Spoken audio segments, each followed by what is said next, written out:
The cross-hatching paradox? Many of you might think that cross-hatching is a paradox, but the paradox I'm talking about here is to do with learning how to cross-hatch. Now, in most cases, cross-hatching is taught with very basic, simple line patterns. Parallel lines, lines at various angles, either drawn onto a series of squares or cubes for practice. And when actually applied to drawing subjects, it's usually restricted, well, pretty much to just shade and shadow effects. And look, I've made a few of these videos myself. But interaction with drawing students and comments on videos has made me aware that this teaching approach seems to leave many people still totally confused as to how to use hatching with anything more complex or even anything at all. That despite the popularity of this method, it doesn't seem to deliver the results people are wanting. And in looking at my personal experience, I've realized that it was only when I began to explore cross-hatching for more detailed natural subjects that I began to feel confident in using cross-hatching even on the simpler subjects. So here's a fairly complex cross-hatching subject, but let me talk through my hatching process and along the way point out why I think it's helped me to actually understand hatching more clearly.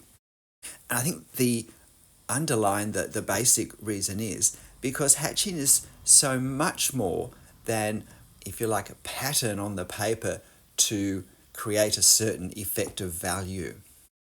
Hatching is, in fact, a way we can draw, a way we can create the whole scene. Hatching is a way that we can capture things with a pen that we really would struggle to draw with any clarity any other way. Now, cross-hatching can be cumbersome because we are restricted to a line, and an ink line can be quite a thin thing on a drawing overall. But look at this scene here. Here we have a young wattle tree that's in light with darkness behind it. It's actually on one side of a very narrow creek leading into a larger creek. I love the pattern of the light, and I love the pattern of the contrast between the darkness and the actual wattle tree. I love the silhouette edges, and well, I just like wattle trees as well. And when I thought about drawing it though, I thought, this would be a very difficult tree to capture the effect of the growth, of the particularly new growth at the edges, what we see here in the silhouette particularly. I could draw it with lines, but the lines would be put in darkness where I actually want light to be. And so I thought, well, this would be a great thing to do some cross-hatching for, where the darkness can actually create the light. This is called negative spacing, when we draw the space around something to create the object itself. So I'm actually drawing the background and I'm leaving the space where the tree is. This is only part of the story. I do have to draw the tree as well. But at this stage, what I'm working hard to do is to create the darkness in the background with my hatching. But I don't want it to be a black space, like a black fabric's being hung behind, because in fact we can see shadows of different types of foliage at different levels on the bank of the creek on the other side. So I want to create this effect as well. Now, how could I do this without hatching? Hatching is not just for uniform shade or shadow on the side of a building or on the ground. We can actually have a lot of control over the values that we create and the edges that we create with hatching, so we can create the effect of drawing the foliage on the far side of the bank that's in this shadow. And you can see here the way I'm doing it. You're watching this 4 times the drawing speed. So the drawing of this on this video is 15 minutes. It took me 63 minutes, I think, in real time. I'm using a 0.3 millimeter pen, which for me is the thickest pen that I regularly use. But I'm aware when I started that I'm going to be needing to do a lot of lines, so that this drawing is going to take me a little bit more of a time commitment than my demo drawings usually do. Line direction is really important. Hatching is a way we can also create clarity in the various parts of our subject. And it's not just clarity between the stark brightness of the tree, the wattle tree, and the darkness behind. It's also clarity within the darkness. We can establish different values and therefore be able to see clearly that there are some parts in the darkness of leaves that are closer to us and just catching a little more light. We also get to explore in a scene such as this a lot of line direction.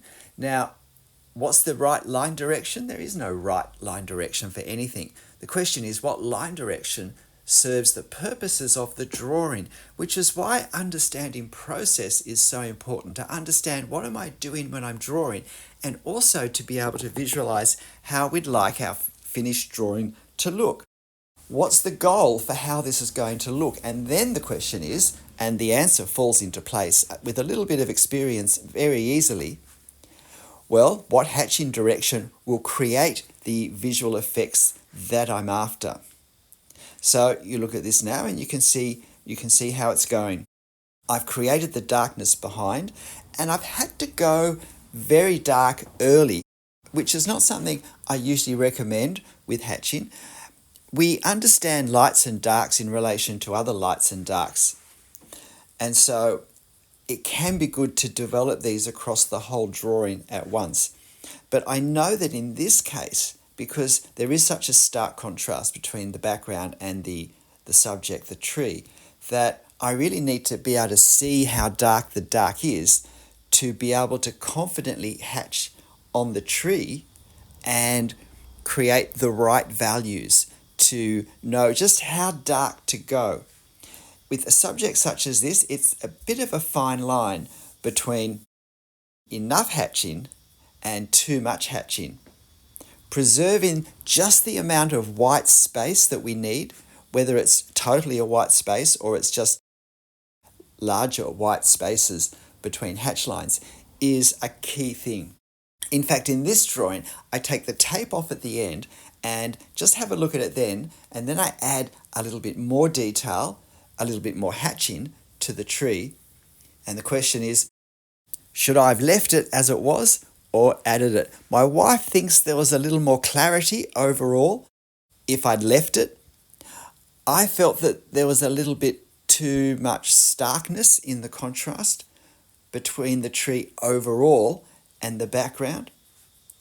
But right now I think it's actually looking pretty good. It doesn't have the confusion of the foreground, which is a mid value, and that's more complicating in cross-hatching. Learning to get subtlety over midtones so that they don't become just one grey blur, but keeping clarity, still being able to see shapes and form. Another really important characteristic or possibility, I'd say, in cross-hatching is to define, or at least partly define, the underlying form, the three-dimensional surface seen from whatever viewpoint we're looking at it from. And so that's particularly important with the ground here as well. There's lots of leaf litter on the ground, and in some ways lots of lines is a fairly accurate way of drawing it. But we don't want it to be confusing in our line work. You'll notice for the lines on the bank of the creek that I'm just starting to draw now, I've done them on the left-hand side, I've got some on the right-hand side to do. Notice that the fundamental line direction of my hatching has changed. It was fundamentally vertical for the, if you like, the vertical elements, the foliage on the far bank. But I've changed that direction now to a more horizontal one. On the left-hand side, the bank is sloping down more, and I've chosen to accentuate that with a sloping angled line. On the right-hand side, it's actually flatter, and I'm creating that appearance in my drawing with some more horizontal lines. Now, these different line directions in our hatching help us to see the form more clearly and also help to separate different parts of the drawing. Line directions that indicate underlined form, line directions that introduce clarity into what we're seeing, which is particularly important if the values, if the amount of darkness we're trying to create is similar in adjacent areas. And of course, we can use hatching very effectively for negative spacing when we have complex silhouettes, such as we have here. All the time, though, looking for opportunity to introduce a little more contrast, a little more variation. And reasonably often, I just stopped and looked at this to work out, does it need more? Does it need less? Now, I am aware that at the end, I will have, if you like, a final look and working out exactly how dark should I go with the tree, with the hatching to create the darknesses of the tree. I'm very aware that I don't want to rush going too dark on the tree. I want to get the background done and the foreground done as well, because I can't really perceive the values correctly until they're all done. And in the lower right of the tree, it actually becomes a bit harder. The values become more similar. It's disguised a bit because we've got colour in this, which helps us clearly in separating different objects in our scene. But if we take the colour out of the photo, there's a lot more blurring of part of the tree with the background around it in this lower right section. And that will be something that we need to work out for our drawing what's going to look the best. Of course, we're never constrained by our reference. We use our reference as a reference for our drawing, but our drawing has all the possibilities that we can see and want to incorporate in it. So ironically, although this is very complex hatching, and I almost called this video advanced cross-hatching, but when I thought about it, the principles are actually the same as in simple cross-hatching. I just think it's easier to see them. The more I thought about it, the more I thought, I found cross-hatching still quite challenging, and I had this mindset, is this the right direction? What's the best direction? When I actually began to use cross-hatching in natural scenes that I began to draw, simply because it was the only way I could conceive of how to draw them with an ink line, I suddenly realized that besides being able to draw things I hadn't been able to draw previously, that I began to understand hatching in a deeper way, of more possibilities, that gave me confidence when I actually applied it to, compared to my natural scenes, relatively simple subjects, the architectural scenes, other scenes where I combined foliage and buildings and so forth. I actually found that I found the simple scenes easier to crosshatch, having used crosshatching in these more complex scenes. So I would really recommend giving this drawing a go as part of an exploration of learning what's cross-hatching about. And perhaps it may work the same for you as it did for me. So this is how I finished it. And now I go back and I just add a little more darkness to it. If you've enjoyed this, please hit the like button for me. I'd really appreciate that. I'd be interested to know in the comments whether you prefer it at the point when I take the tape off, or how it looks in about 30 seconds when I finish doing these adjustments. So you can see I'm really just at this point looking at the foliage and working over it a little bit more to put a little more darkness into parts of it so it doesn't look so stark against the background. I felt it was just a little bit two-dimensional for what the reality actually is. What do you think? G'day, I'm Stephen Travers. Look, I really enjoyed this drawing. I hope you give it a go.